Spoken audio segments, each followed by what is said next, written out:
For several days now, the BBC have been in turmoil over their reaction to Gary Lineker's tweet, in which he compared the Tories' latest policy attempt to slow the stream of asylum seekers in rubber boats across the English Channel to language used by the Nazis in the 1930s.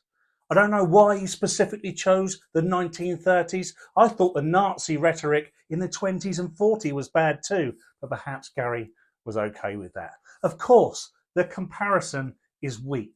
Absolutely no one was risking their lives trying to get into Germany in the 1930s. As soon as anyone starts an argument by making a comparison to the Nazis, they have lost the argument. My wife once said I was like Hitler for the way I asked her to stack the dishwasher. But as I pointed out, at no point did I ever ask her to put 6 million Jews in the dishwasher. Just stack them fucking correctly for efficiency and effectiveness, which I admit now sounds a little Nazi.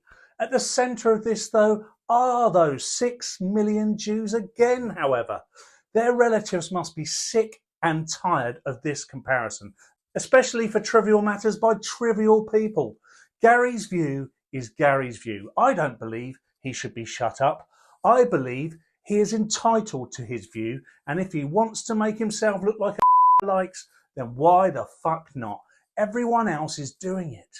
However, whilst he does not work directly for the BBC, technically he does represent the BBC because he is their lead sports presenter. And when people see Gary Lineker,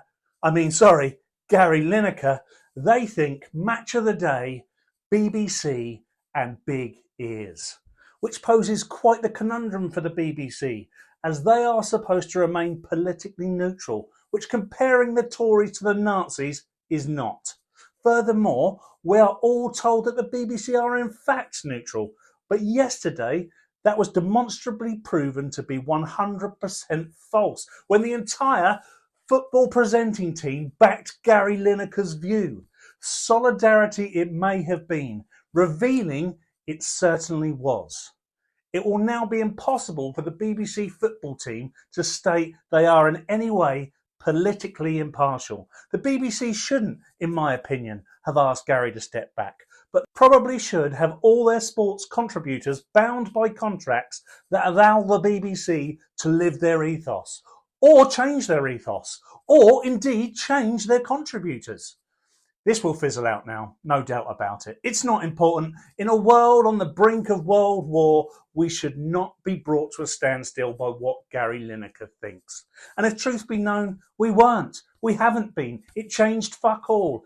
In fact, Match of the Day, without Gary and his chums, saw a 500,000 viewer increase when compared to the previous week, which remarkably is the same amount of asylum sneakers that tried to cross the channel in the same period. Coincidence? Yes.